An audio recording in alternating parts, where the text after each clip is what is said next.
seminar by Dr. Kristen Cheney, and I'm so delighted to welcome Kristen to Sheffield because as I was doing my own PhD and in the years afterwards, I relied a lot on your work, and I find your work very exciting. So I'm really happy that you've had the opportunity to come here, and I'd also like to thank Sid for hosting the event, and thanks to Dan for all the support that he's given to this today.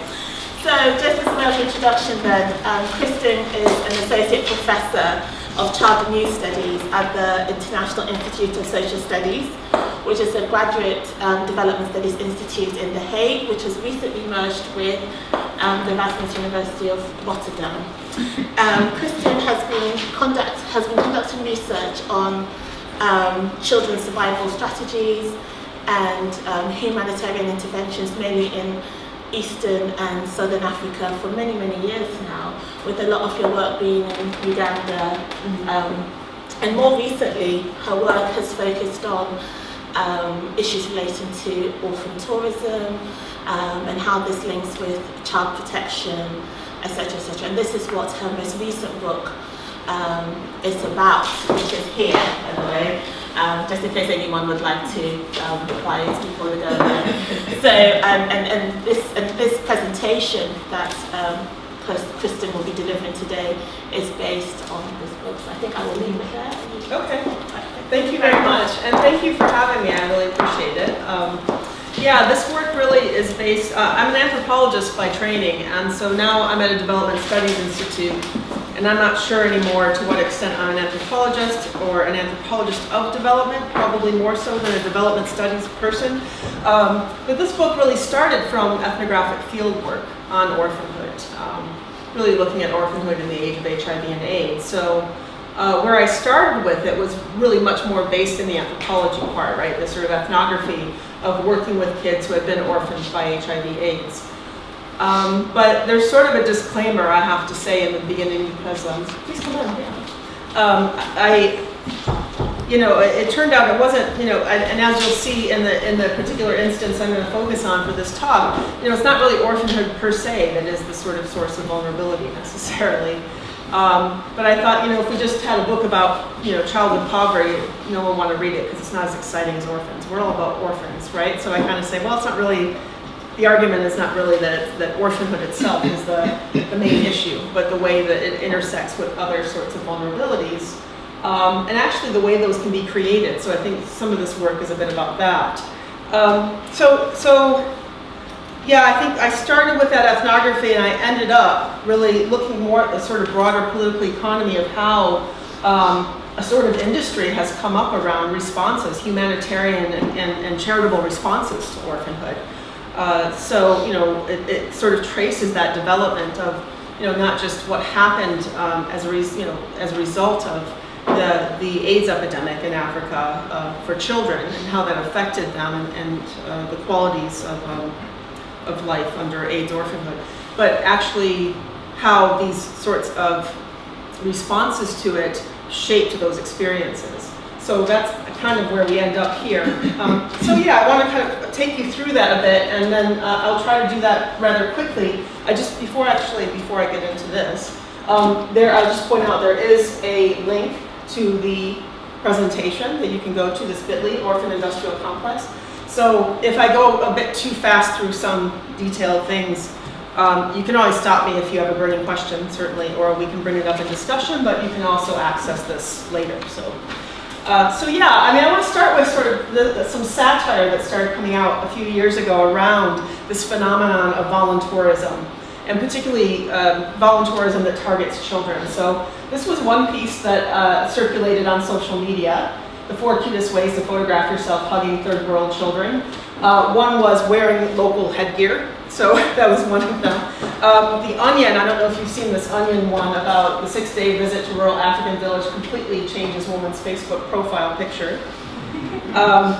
This one had a lot of resonance. This was just after it came out, and there were already 200,000 likes on Facebook, and it still makes the rounds. I see it pop up every once in a while, so there's still a lot of discussion, and actually, some critique coming out around this, even if it's sort of satire. But as Shaw said, when a thing is funny, search it carefully for a hidden truth. And we don't have to look too carefully to really see some of the ironies of what's really happened around particularly orphan tourism and the sort of charitable commodification of children as a result of some of those desires that are admittedly they're well-meaning. They really want to help, but that have some perhaps very unintended and quite serious consequences. So in the book, what I do is sort of look at the sort of evolution of the definition of orphans. And so I'll take us a little bit quickly through this in terms of, especially in terms of response to the perceived orphan crisis. Starting really in the late 1990s, and I'll zoom in on this, with UNICEF, and as most of you probably know, UNICEF has a very broad definition of orphanhood, okay? A child under 18 years of age whose mother, father, or both parents have died. This was actually set in the late 1990s. Apparently there was quite some discussion around defining orphanhood so broadly, but part of the reason for it was actually concern over the coming orphan crisis that they thought was really going to hit, particularly in sub-Saharan Africa because of the HIV/AIDS epidemic. That, the worst case scenario was, Lord of the Flies, sort of roving bands of unaccompanied children and homeless children, of, entire generations of adult carers actually perishing. So the problem was that this definition didn't really meet local definitions. It didn't map well onto local definitions of orphanhood, which are much more broad and really rely much more on an extended family sort of notion of orphanhood. So that, if I pass away with young children, my brother or my sister or someone else in my extended family would take them in, and they wouldn't necessarily be defined as orphans. But in any case, this was the definition that went ahead, and in a way, it was a way to, a sort of clarion call for aid and development and humanitarian interventions on behalf of children who would be left orphaned by HIV/AIDS. So not long after that, there's a proliferation of other kinds of terms that also identify the types of kids that need to be encompassed in any responses to the HIV/AIDS pandemic, such as orphans and vulnerable children. We also had CABA, children affected by AIDS. So these numbers became even broader. And in one piece, I talk about how in Uganda, they were trying to do a mapping of how many orphans and vulnerable children they had. So this even a more expanded definition of kids who are not necessarily orphaned, but are also quite vulnerable. They figured out that something like 90% of children in Uganda are vulnerable. But what do you do with that, right? How do you go to the president and say, 90% of our children are vulnerable? And what does that mean for things like trying to funding or resource? But yeah, I was talking to people at UNICEF who said, well, if you talk to a doctor, they say the child who isn't immunized is vulnerable. If you talk to a teacher, they say the child who's out of school is vulnerable. So we have something like 90% vulnerable children. So these numbers really, led to and fed into this idea of an orphan crisis. And I put it in quotes because I think in a way my argument in the book is largely because, maybe because UNICEF did raise the alarm, and also I think importantly because they stressed family-based and community-based care and supporting the capacity of existing family social safety nets. That the storm was largely weathered. Of course, we had increases in the numbers of child-headed households. It wasn't without a lot of strife that happened, but in a sense, I think the sort of worst-case scenarios at least did not come to pass.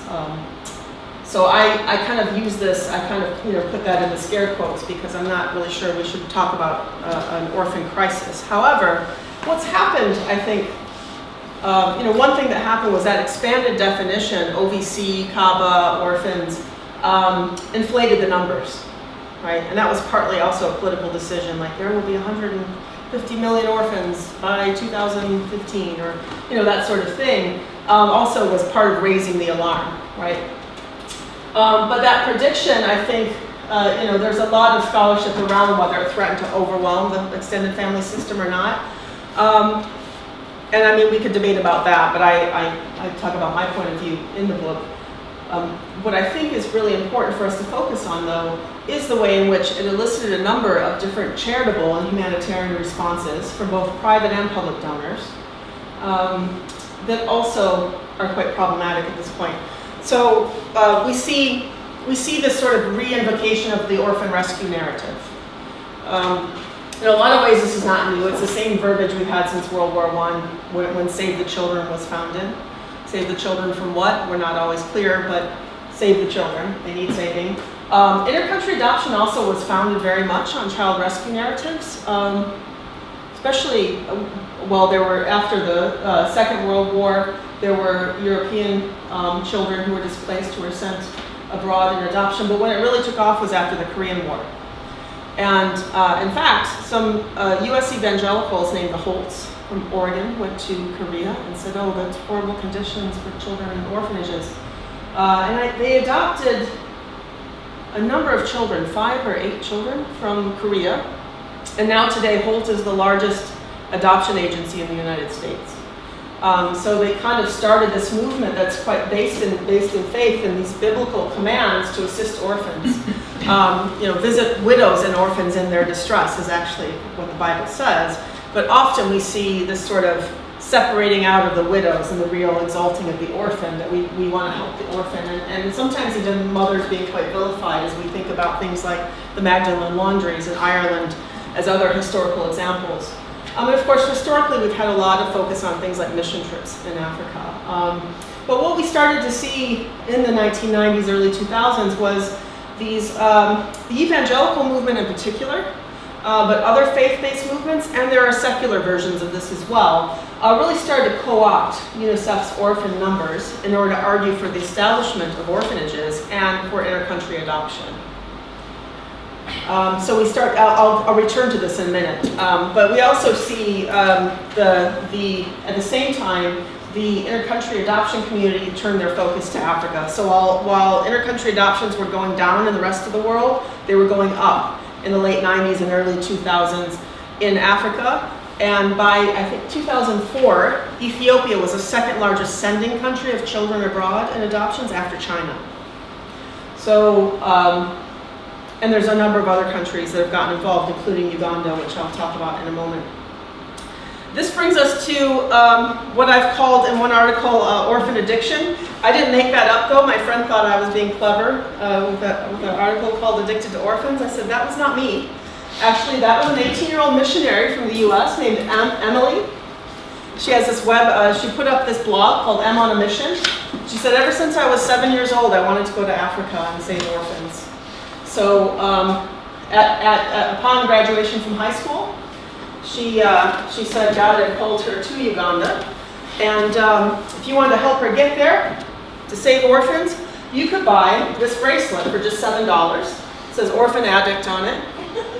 And it would help her fund her trip to Uganda. So before long, I started seeing people on planes going to Uganda when I was going there. It also had T-shirts. There's a diversification of the merchandise that says Orphan Addict on it. But yeah, I was just standing there by the loo on the plane looking at these T-shirts going, what does that mean? What does it mean to be addicted to orphans?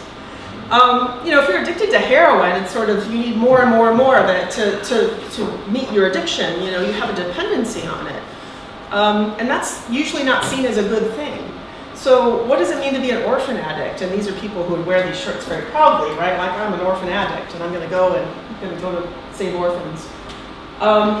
So yeah, actually Emily's still in Uganda. She's in her early 20s now and is still working at an orphanage and causing all kinds of trouble for some people who are concerned about her activities there. But, long story short, she managed to raise the money necessary for her trip, selling these bracelets and presumably also the T-shirts. Or I don't know if she patented it, so I don't know if she get the money from the T-shirts or someone else made those. But you see that was one of the ways in which you see this sort of commodification, at least of the idea of the orphan, if not orphans themselves.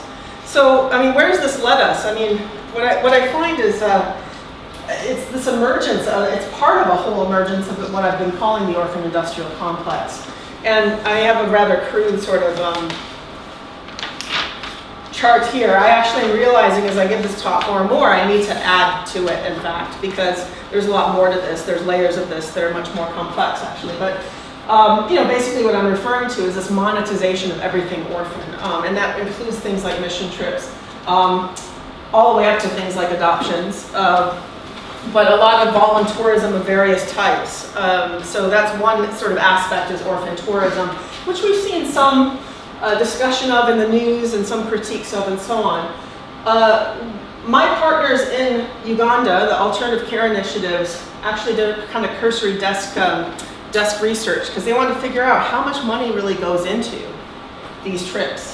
And they were actually looking at, they sort of did a Google of, trips to Ugandan orphanages just in 2016 and tried to find as many as they could. And their best estimate based on the sort of average number of people who went on the trips, what they cost. A lot of them, by the way, are on crowdfunding sites, so they're raising money to go. People in youth groups and things like that. So as a group or individually, help me go to such and such an orphanage like Emily. In 2016 alone, they figured there are about $250 million put into trips to Ugandan orphanages. So this isn't counting like many other countries where this is also happening. Cambodia, this is quite popular, Nepal, and actually the people who have worked on this issue and identified this as a problem for child protection have noted that these orphanages who open to voluntourists coming to visit their orphanage are often on tourist routes. So, in Cambodia, they're near Angkor Wat and, World Heritage Sites. In Nepal, they're in Kathmandu. So they're also along the sort of tourist circuit. And I've actually been on planes where, someone's really chatty because they're going to Kenya on a safari and they say, oh, okay, so anyway, what do you do? And I said, well, I do research with orphans. Largely, or work on children's issues. Right now I'm working on orphanhood. And I had one guy say to me, oh, well on our safari, we're actually gonna go to an orphanage. And I was like, now what did you say you did in Wales? Oh, I work at a home for developmentally disabled children. I said, now at your home for developmentally disabled children in Wales, do you have busloads of tourists pull up and hop out and start taking pictures with the kids at your home and putting them on Facebook? And he said, actually, we don't even let the plumber in without a background check. And even then, when he comes in, it's because we're out with the kids on an outing. So no one who's not vetted gets access to our children. And I was like, well, what in the hell are you doing going, on a safari to an orphanage? And even someone who works in child protection and works in social services for children had not questioned this. And I'd like us to think about why that is that they don't question, why that's okay in Kenya, but not in Wales. I'll leave that there in your mind for a minute. And go on to some other aspects. Often what also happens is that people who go on, not exclusively, but people who go on orphan tourism experiences, short-term mission trips or voluntourism trips, they also sometimes think, well, I want to do more or I can do better, and actually return to those places to establish orphanages. So we've seen this particularly in Uganda, and I'll show you some figures in a minute that are quite alarming. But they establish orphanages often. A lot of these are foreign funded and they are based in places like Uganda.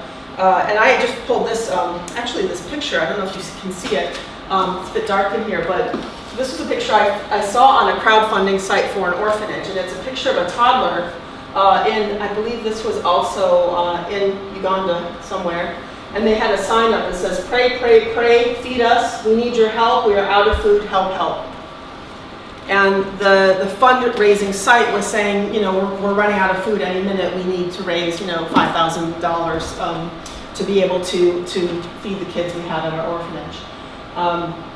So there's a lot of sort of these schemes that are asking for raising donations, and there's quite a proliferation of them, and one doesn't know what to make of, how many of these are actually legitimate.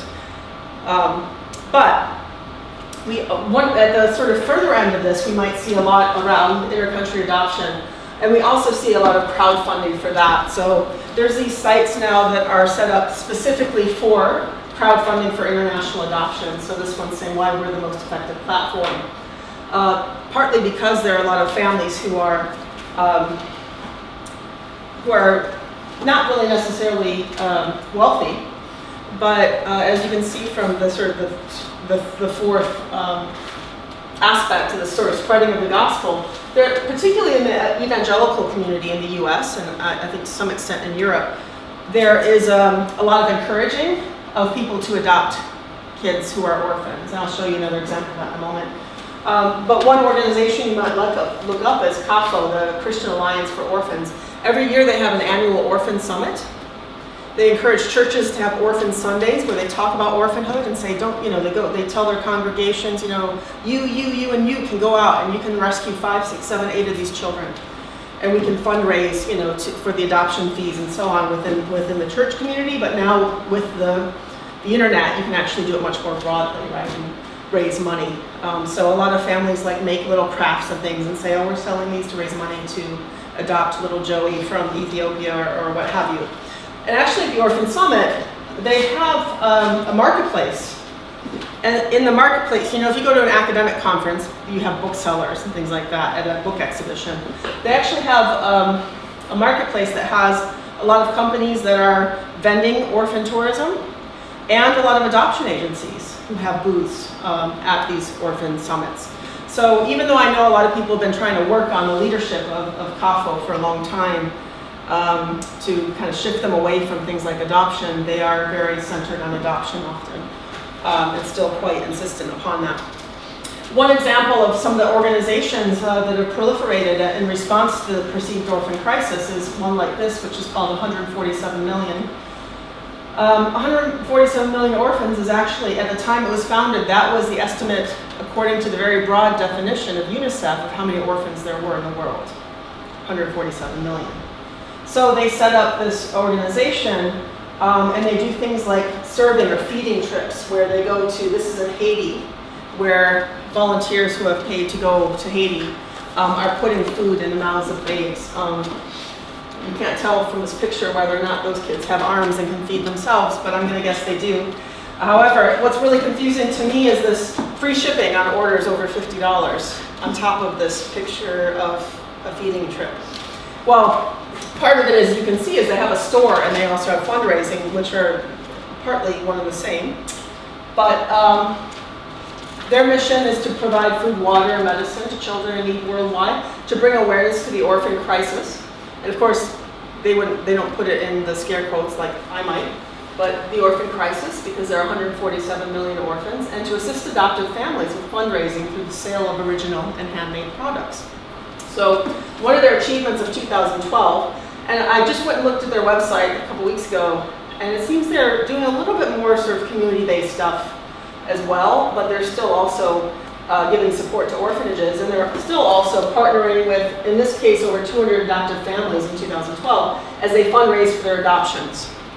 So they do fundraising for adoptions with merchandise like this. So they have these t-shirts, 147 million, love one, feed one. We can have a whole conversation as to why this is camouflage. I don't know, but I have some ideas. So, we're seeing a lot of this sort of merchandising of things to raise money, to go on these trips, to fund, largely to fund orphanages. And I think what's problematic in a sense is, I was talking to people the other day around this sort of, especially privatization of this response, right? That a lot of these are private sort of donors, and maybe they could be small scale. However, CAFO, a lot of these organizations, things like child protection are not in their vocabulary. Child rights, not in their vocabulary.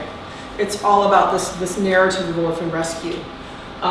So, we need to save them, we need to rescue them, and so buy a t-shirt, or even consider adopting and crowdfund if you need to, but do it. So, so I was looking at, what was happening with this, on the one hand online, as a sort of demand for experiences with orphans. And really in Uganda, looking at what was happening around, how many orphans do we have, and why are we seeing the number of orphanages suddenly really proliferating there? And why at a time when the number of orphans was actually dropping? I'll give you an example of that. In 1992, this was the height of the AIDS pandemic in Uganda. After this, the numbers of the prevalence of HIV started to drop.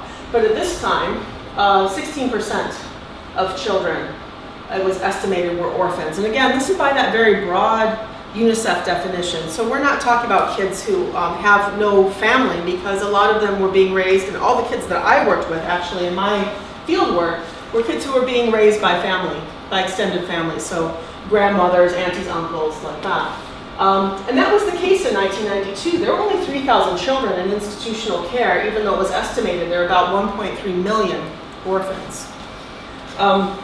If we fast forward, actually, I think one of the things that really became a turning point in Uganda that I had to flag was this issue in 2007 of a discovery of a legal guardianship loophole in Uganda's law that allowed foreign prospective adoptive parents to bypass the adoption laws in Uganda. So at the time, and for many years since the establishment of the Children's Act, you had to spend 3 years resident in Uganda to adopt a child. So in the decade before this, there had only been, I think, 60 or 70 international adoptions in total, because a lot of foreigners were not going to stay resident in Uganda for 3 years in order to adopt. But what they found was if you could apply for a legal guardianship, which is a bit like a foster care order, one family found they got a visa for the child who was under their care from Uganda. They were an American family. And they got a visa for them to go to the U.S. with them. And then they spoke to a lawyer in the U.S. and they figured out that they could essentially bypass Ugandan law. And to make a long story short, the courts in Uganda started sanctioning that effectively by allowing people they knew were coming into court, foreign adoptive parents were coming to court to get a legal guardianship to fly out 6 to 8 weeks later with the child. So suddenly from 3 years to 6 to 8 weeks. So at this time also there was a lot of, Ethiopia, as I have mentioned, was very high in international adoptions, but there are also a lot of allegations of corruption, which happens every time you have, the sort of wave of adoption passes over, and I've written about this in one of my articles, that it moves sort of towards the free market, right? Less regulation. So what was starting to happen was people were saying, don't go to Ethiopia, go to Uganda. So we started to see people go to Uganda. But what happened with the orphanages at this time? And what was actually the state of the number of orphans? In 2009, actually 12.3% of children were estimated to be orphans in Uganda. But suddenly we're seeing 40,000 children in institutional care in about just over 200 different child care institutions. Okay. Within a couple more years, adoption, by the way, at this time had shot up to a couple hundred per year. And at the same time, by 2013, there's a bit more of a bump, 14% of children, and the population generally had been rising at this time overall, so the numbers are actually bigger, but the percentages have also stayed pretty steady, or are actually lower than they were at the height of the AIDS pandemic. And we have 50,000 children in institutional care. Okay? There's about 800 child care institutions open at this time.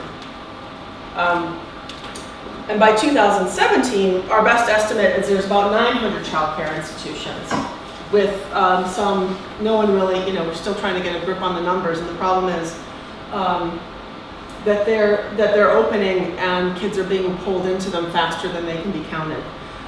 Would you care to guess how many of those child care institutions are actually licensed as they're required to be by the Ministry of Gender, Labor, and Social Development?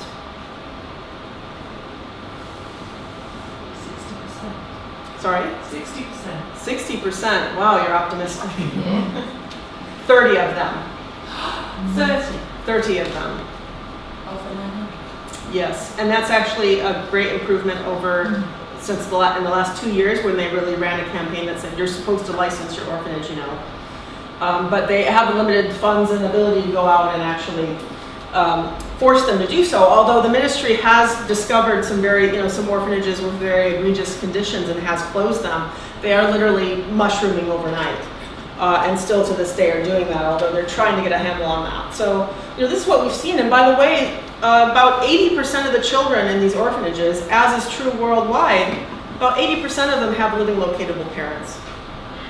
Okay, so what's happening is, what we're seeing really is, this, in fact, a reduction in the percentage of population of orphans, but a huge increase in institutionalized children. So in a sense, we're seeing a manufacturing of orphanages, and orphans, actually.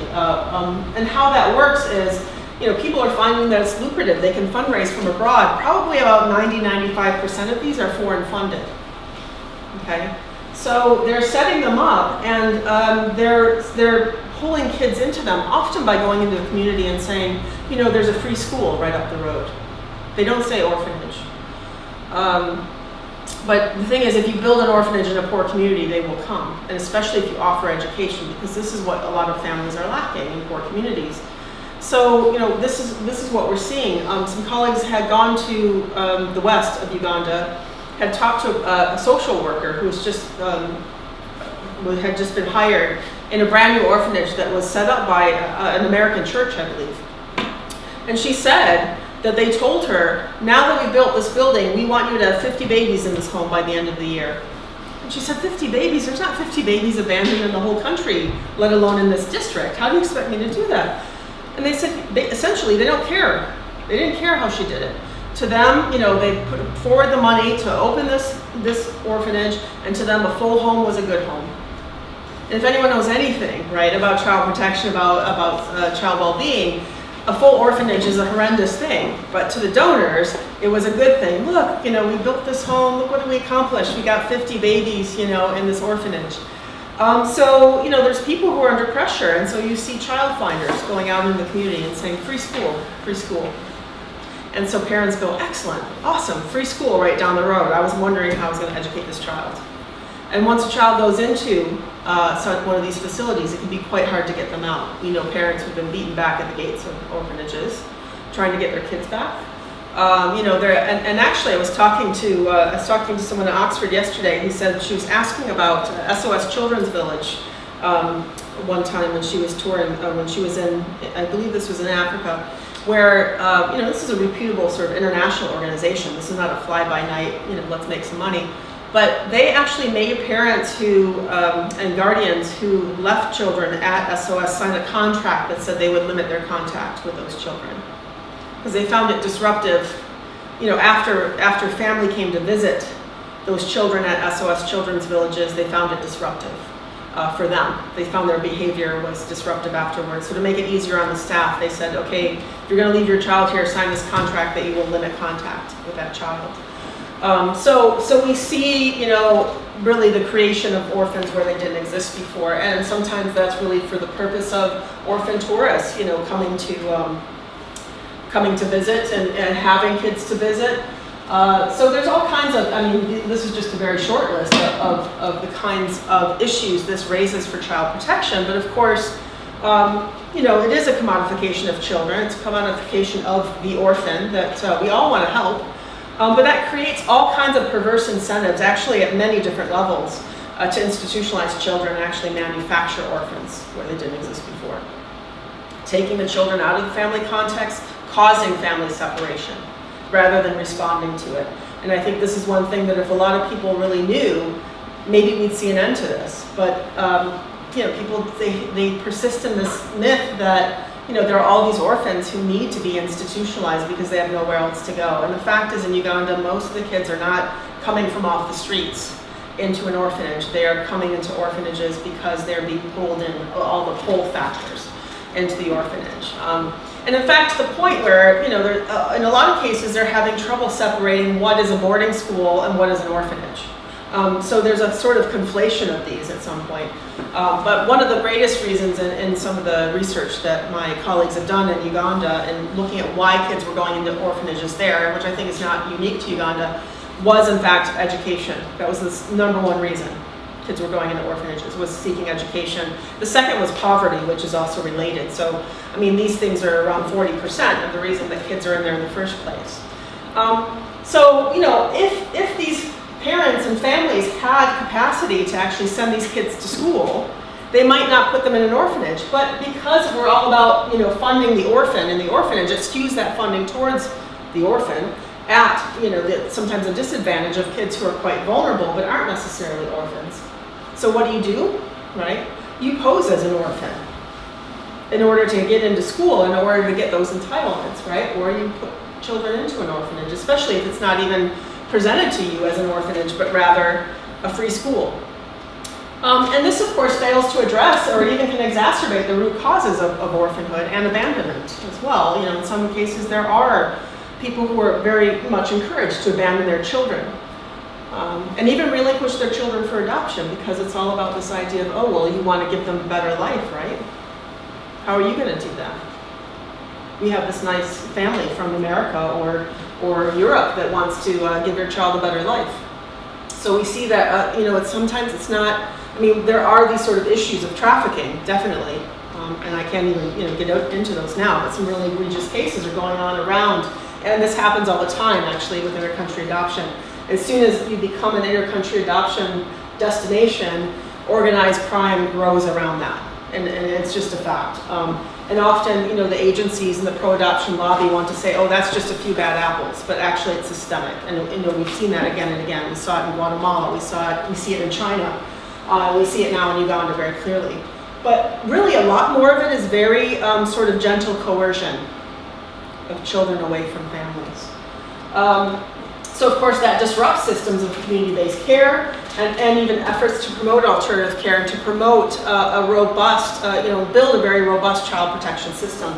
It's always being undermined, and I know very good people trying to work on this issue in Uganda, for example, but they're just outmoneyed. They're outmoneyed by the orphan rescuers, right? Who are just adamant that the best thing to do is set up an orphanage and draw kids into the orphanage. You know, so these are just you know, the tip of the iceberg, really, in a sense. But some of the few issues that I think are really important for us to think about. So I mean, I'll leave some maybe more particular questions for conversation, but just to end. Particularly when I show this to students who are quite idealistic and were maybe thinking about doing an orphan trip or something like that, they say, well, gee, you're really negative. You know, I get to be the killjoy all the time because I'm like, don't do it. So I have my don't list, right? Like don't assume that the orphan numbers are accurate or transparent. You know, question that, be critical. You know, don't accept poverty or single motherhood as legitimate reasons for removing children. Just don't support orphanages financially or by visiting them. You know, don't be an orphan tourist.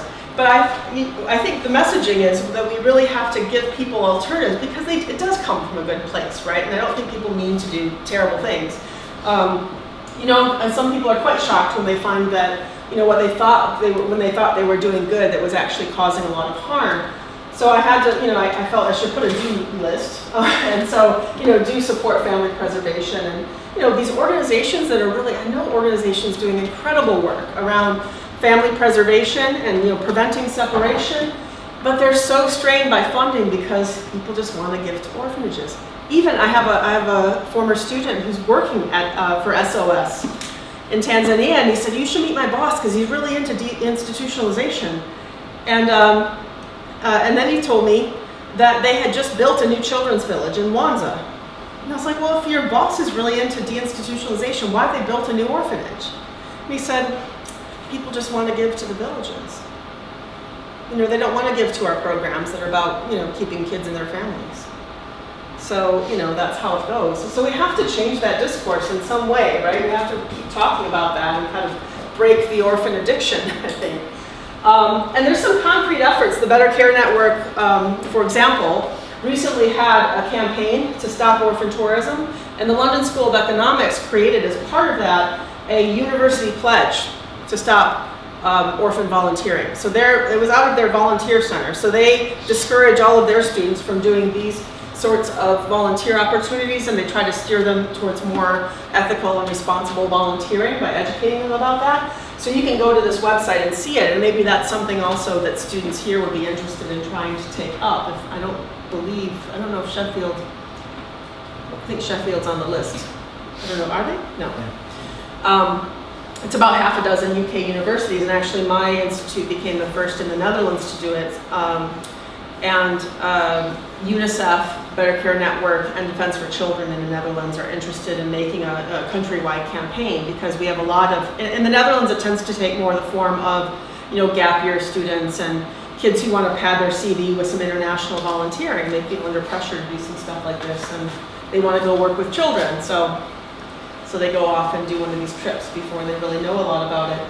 So they also want to, scale up that campaign. But that's something we can do here to address that demand for experiences with orphans, because it really is not about the supply. It's not about there's all these kids out there that need to be stuck in institutions, right? It is actually more about that demand for experiences with or the desire to help orphans that's actually causing a lot of the issues around child protection. So there are some resources with some organizations I work for and with, if you want some more information. And I'll leave it there. And remember, if you want to actually go back and look at some of these slides again, you can go back to this, the website, the link here, and look at it. So I'll open it up for your questions or comments now. Thanks.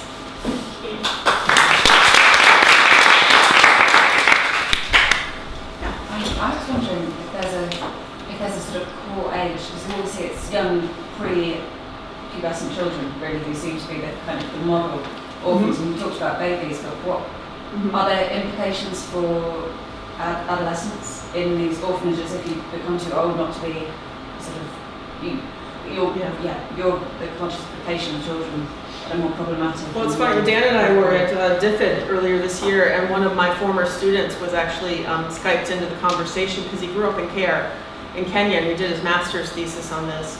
And he was talking about his experience growing up in an orphanage and having volunteers come. And he said, if you're not cute and you're not little, they don't want to play with you, right? They don't want to take pictures of you. So, the argument would be, oh, we're so understaffed, we have to allow all these volunteers to come in. But he said, actually, they would play with just a few of the cutest, youngest kids, and the other ones were still quite neglected by them. So, it wasn't necessarily a good experience for them. But I mean, it also means because kids are being pulled into institutions, as I said, it can be very difficult to come back out, to get out of them. It's very difficult then to reunite that child with their family. So, it means that more kids are growing up in care. And what happens often to them when they leave is it's, okay, you're too old, just go. And there's not really good support for them. And by then they've been, disconnected. And in fact, SOS makes them sign a contract that basically guarantees that by the time they leave SOS Children's Village, they will be disconnected from their community and their family, So they don't have that to fall back on, and they're also discouraged from coming back to SOS again, even though they've had a mother, that's a job title at SOS. It's a mother who's hired to be their mother, who is also told, don't encourage these kids to come back when they're having trouble. You shouldn't be the one that they come to talk, but they're supposed to be their mother at that point, right? So for adolescents, it becomes really difficult because they become, rather invisible in some of these situations, but they're still, often institutionalized. And in fact, that year I had 2 students who were working on care leavers issues. And they said, some of them had in focus groups with their peers, they'd said things like, I was so stuck in the institution all the time, I didn't even know how to cross the street when I came out of the institution. They have no skills, like to be able to really survive. A lot of them end up living together, they get an apartment together, or they end up on the streets together, frankly, because they just don't receive support anymore from the institution once they leave, and they've been cut off from their family. And is there a kind of a core age at which children are adopted internationally? Like, is it sort of under the age of 6 or under the age of 8? Absolutely, yes, because again, the market is the most desirable children are actually, young, healthy children. So that tends to be who people prefer to adopt. We're seeing, and what we're seeing quite clearly is that kids are being taken out of one family, sort of laundered through an orphanage, and then put into another family. Again, it's not the street children, the children who are really without anyone, who are the ones being adopted, because they're very difficult to place in adoption. They're older, they've got behavioral issues, they have a lot of problems with authority because they're used to being on their own. So that's not the child who's adopted. I mean, it's these kids who are literally being, again, gently coerced sometimes just trafficked and laundered away from their families. But often it is they get permission from a parent, a mother or father who's like, I'm struggling, to know how I'll raise this child, so here's a solution. But it's often, it's also not presented to them either as adoption. It's presented as an educational sponsorship or a wonderful opportunity for your child to go study in America. So there was a high-profile case in Uganda of a boy that they called the news, and there was a whole sort of news expose locally about it. But he was 3 or 4, and actually his mother's cousin had come around. He was a child finder who came taking pictures of kids, and he came back and he said, "Wonderful news! Your son has been selected for a scholarship to go to the U.S. and you can live with this lovely American family. They're good Christians, and they'll put him in school, and you'll get a computer, and you'll Skype every couple months, and he'll come back every 2 years until he's 18, and then he'll come back for good." They're like, "Wow, right? What a great opportunity." Oh, the only thing is, technically, this program is only for orphans, so one of you has to pretend you're dead. So they say that the lawyer faked the papers, and the lawyer says that they faked the papers, but in any case, they had a death certificate for the father when he wasn't dead, and they went to court and they said everything they were told to say in order to get him into this program. And then after he was taken to the U.S. by this family, they didn't hear from, the first few months they did hear and get updates, and after a while they didn't hear. They never got the computer to Skype and things like that. But after a while they went to the courts and they complained. They said, we didn't hear for like 6 months, and when we finally got hold of the family, they said, his name isn't Stuart anymore, it's Silas, and he's not your kid, he's ours. So they went to the court, they said, "What can we do?" And the court pulled the papers and they said, "There's nothing you can do because you signed a relinquishment order. You have no parental rights anymore." And you hear his parents breaking down in the halls of the high courts all the time because they don't realize that that's what they did until there's, that they cease to hear anymore, or something comes up where they feel, let me go to the court and see if there's any recourse. And often these are poor families that don't even do that because they don't feel like, they feel intimidated by going to the courts. But when they do, they find out there's nothing they can do. So that happens a lot, actually. Dan? Could you go back to the slide with the numbers on it, please? Yes. Well, let me see. It might be faster. Let's click on it. Just that one. Back. No, that was the one. Just here or into the No. That circles? Okay. So I'm sorry, Crazy makes me a bit ill. I'm just thinking about whether I have 2 challenges basically. One is about institutionalization, one about modification. And with respect to institutionalization, I wondered whether what role there was for any form of institutionalization as you perceived it, because you could argue that it's possible that the problem isn't so much the number of orphanages, but their distribution and who's in them. Because if you've got 19 million orphans, 1.9 million orphans, and 80% of those, you said 80% of the children in homes are not have a living relative. Well, they have a living parent. Living parent. I mean, and most all of them would have a living locatable relative. Of those 1.9 million, 10-20% would have either no parents or possibly fewer relatives, which takes you down to about, it's 20%, 38,000 children who don't have any form of parental support. Is it possible then that there is a role for institutionalised care to look after children like that? And having more orphanages means you have orphanages with fewer children in them, and it's a better environment. What matters then is how they're distributed around the country, but whether the right people are do them. It would be lovely if that was the case. I mean, I think that's really optimistic framing of it, because what we see is not that, we clearly see there are quite some people who start orphanages to try to respond to needs in the community. But again, it's sort of the sort of question: is there such thing as a good orphanage? And that's I think what a lot of child protection, has actually questioned. And this is why we see, in Europe, we see very few institutions anymore, because that's been determined a long time ago, based on a lot of research particularly by developmental psychologists and so on, that institutions are not a good place for children to be. But I think part of the problem is that we also have people and organizations that are starting orphanages as a money-making venture. So we're actually seeing, a lot of orphanages that are being started that are doing things like look at, the kids are sleeping on the floor in the dirt because we don't have enough funding. So, we'll go back to home and we'll raise money and we'll buy beds. And then they sell the beds, right? And then they do it again when the next group My comes. question was not is that practice bad, but rather what would be the ideal number of orphanages? What would be the ideal? That's a matter of, I think great debate, and I've talked to people who said, do you think we need orphanages in Uganda? And I said, largely no. I think there's always going to be a role for a very small number of orphanages that are very temporary.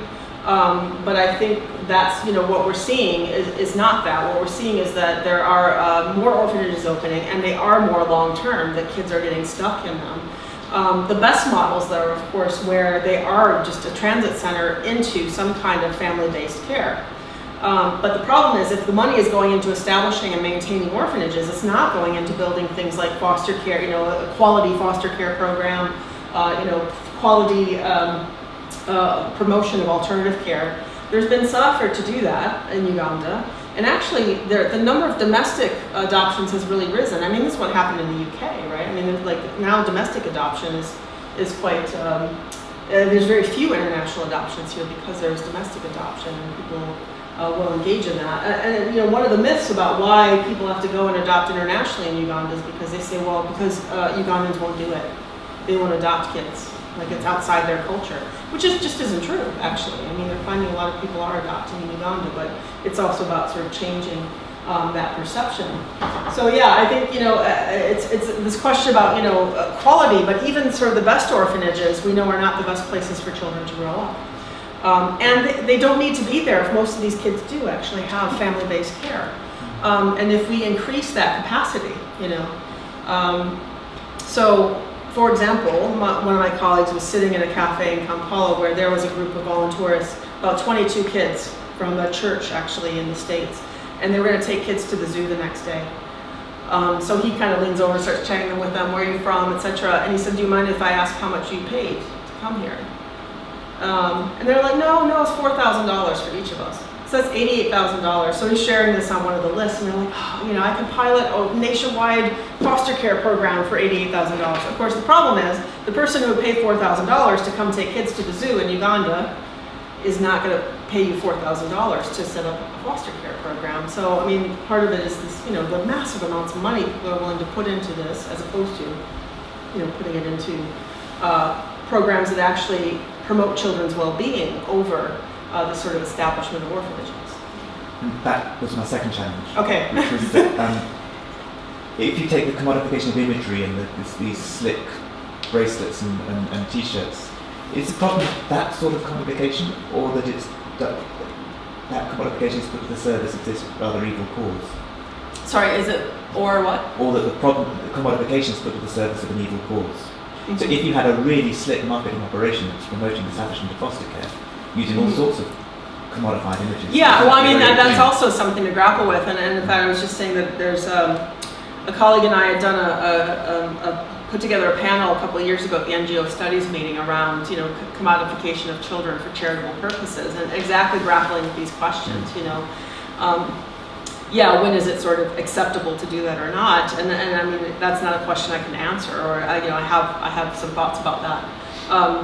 But certainly, I think that's where it's this question of what's sexy, and probably essentially the orphan and the orphanage are much more marketable right now, and so that's where the money goes. But it's not about looking at what's the greatest need, even if you could market that really slickly, right?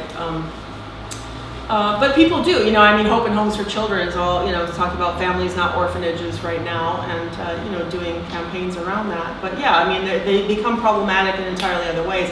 But certainly when, we're talking about commodification in the sense of, having t-shirts and bracelets that say this, but when children become the commodities, it's, a whole other level of, it's a whole other issue.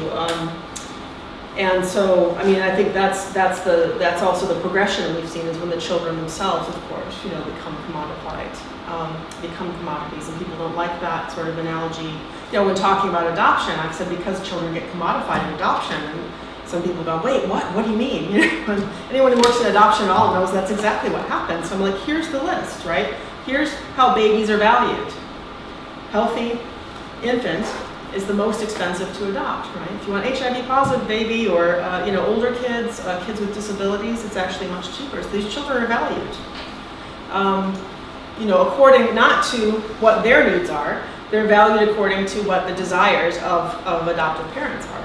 So, I mean, I think we do need to problematize that and continue to think about how do we find solutions. But I mean, this is the sort of paradox for NGOs, right? You want to, even if you want to raise money for things that have been proven to be much better for children's well-being, you still have to engage. And to what extent do you engage? And to what extent is it ethical to engage in that kind of commodification?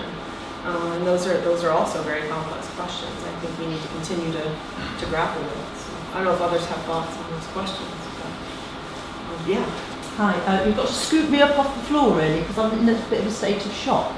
As someone who took with a colleague 14 student teachers to India in April this year, and one of the activities that we were involved in was visiting an orphanage every afternoon of the week.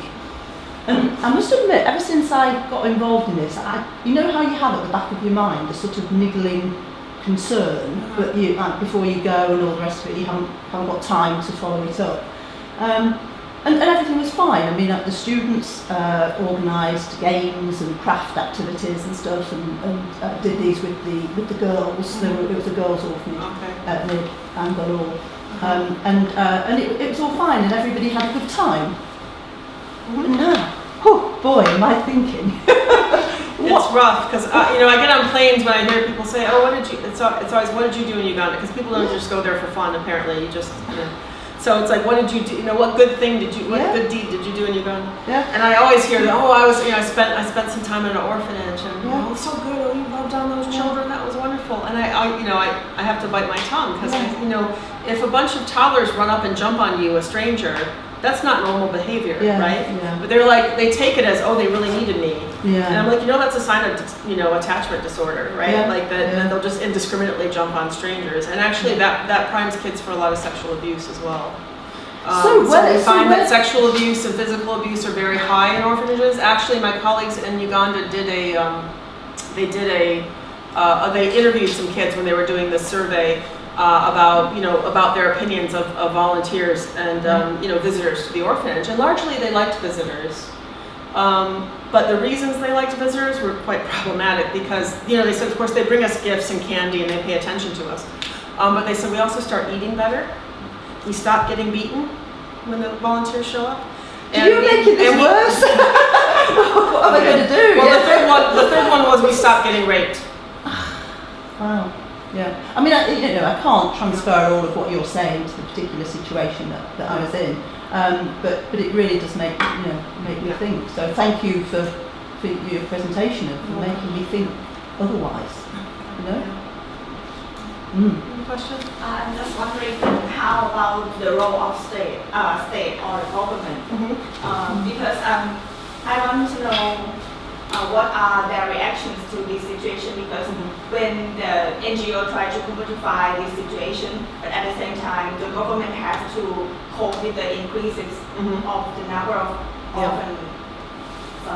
Yeah, as I said, they're trying to. I mean, the problem in Uganda, I think it takes different forms in different places. In Uganda, part of the problem is that the Ministry of Gender, Labor and Social Development, which is responsible for child protection, is a lot less funded than and a lot less powerful than some of the other ministries. So judicial just runs roughshod over them. It says no, even if they say, well, I mean, the ministry has said if you use legal guardianship to adopt, we consider that child trafficking. And the judicial basically went, we make 6,000 euros every time we hear one of these cases. I mean, they've said that in public. Judges have said that in public. So there are high-level people involved, They were trying to get the Children's Act passed, and recently they did get the Children's Act revisions passed that actually closed legal guardianship to foreign adoptive parents, but also reduced the amount of time it takes to get an adoption order to 12 months. So that applies domestically or internationally, but now you have to be 12 months in the country. And also, the judicial is just like, well, it doesn't really matter what the Children's Act says because we make the law. And people were like, you mean you interpret the law, right? As a judge, they're like, no, we make the law. And we're going to keep doing these, we're going to, even though there was a presidential edict that said stop issuing legal guardianships to foreign parents, they kept issuing them, you know, so there's a huge problem with that. And they're just underfunded. So, like I said, they have put out, you know, public service announcements and said you need to register, you know, and they've held a lot of workshops with, you know, with partners. I've sat in on these workshops where, you know, people who are supposedly social workers at these workshops, because they were mandated to come by the ministry, they said you have to send a representative. So they're like, yeah, I'm the social worker. Later they found out they just sent the gardener. That's how seriously some of the child care institutions took it. They sent their gardener to the workshop about, you know, that's supposed to make them aware, well, every time a child comes into your institution, you should have a care order. Okay, you should go to the probation and social welfare officer and say, this child's coming to our institution. We want a care order to show that that child is in our institution. So I mean, they're even to just kind of keep the records and to track. They, you know, it's difficult for them to actually get people to enforce the law because they have limited capacity to do it. So actually, I said, you know, 30 of these 900 or so institutions right now are licensed. That's an improvement over 17 like a year and a half ago. And that was because they said, look, people, you have to register, but they have no capacity to actually make them do it, you know. So yeah, people are a bit frustrated because the ministry, you know, has very limited sort of capacity. And like I said, there's a lot of people who mean well, but in the meantime, they're really out, you know, they're out-moneyed really by these groups that come in. And, you know, I see these groups come in on a plane, they've got matching t-shirts, they're obviously there for an organized trip going to, you know, going to an orphanage or whatever. And they just buy visitor visas at the airport, tourist visas. And then they set up an orphanage while they're there for a couple of weeks. I mean, so it's very difficult to, I mean, there has to be better mechanisms to monitor, but I think it's hard for them to get the political will from other sectors of the government to enforce these issues. Because sometimes also, you know, police are in collusion sometimes in trafficking cases. So to have them prosecuted becomes really challenging, frankly. I mean, and this goes to top levels of judicial and the Attorney General. I mean, it's an open secret, the Attorney General is, well, I'm being filmed, so but he, you know, I mean, it was an open secret. He had a law firm that's been specializing in international adoption, one of the previous Attorney Generals. So, I mean, that's the corruption is part of it. But yeah, I think also they have very limited capacity to really enforce a lot of these. They become sort of suggestions, you know. So we suggest that you license your orphanage, but they don't have the capacity to really punish people who don't. Although they have closed some of the most egregious, you know, the orphanages with very terrible conditions. I don't know if that answers your question, but yeah. I'm wondering if your book speaks to sort of gender dimensions of all this in greater detail, in the sense that, like, I'm kind of wondering if, like, cosmetics industry or something, like, in this room is sort of dominated by women. There's house mothers. There's all the photos on the screen there were of sort of young white women. Is this sort of gender targeted industry as well, or is it more balanced? No. Well, like I said, I think. Well, it's interesting if you look at Catherine Joyce's book and talk about the evangelical movement. I mean, there is a huge faith movement and a very organized faith movement that's targeting, you know, faith-based organizations, and that's male or female, but a lot of female. I guess consumers. In terms of how it's gendered, I mean, there are statistics that say that actually, you know, whether boys or girls are adopted more and that sort of thing. I don't know. In terms of the sort of targeting, I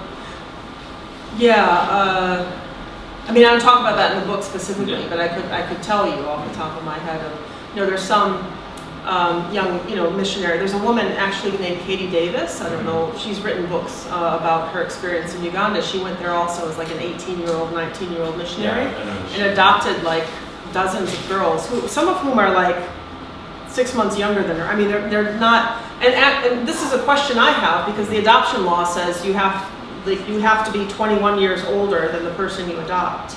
So I don't think she actually adopted them legally.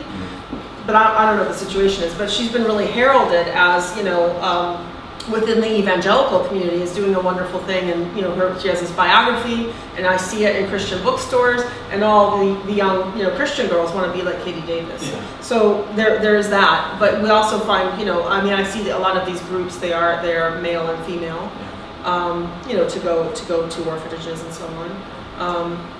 And the thing is, when part of the sort of child protection implications I don't even really touch on here, but are really quite important, are the sort of implications of sexual abuse. And actually, these are the kinds of environments that pedophiles really are quite interested in, who often happen to be male.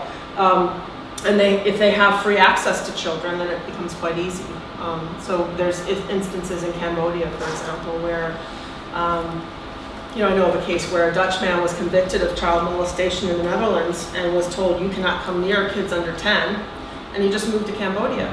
And he walks into orphanages all the time and goes, I'd like to take a few of your 5-6-year-old boys out, to the pool or the zoo, which are great places, the pool especially, a great place to groom kids for sexual abuse.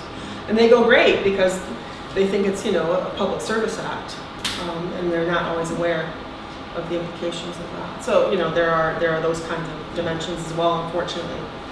But I don't know if that gets at some of the, there's probably a lot more to say about that. Yeah. Yeah.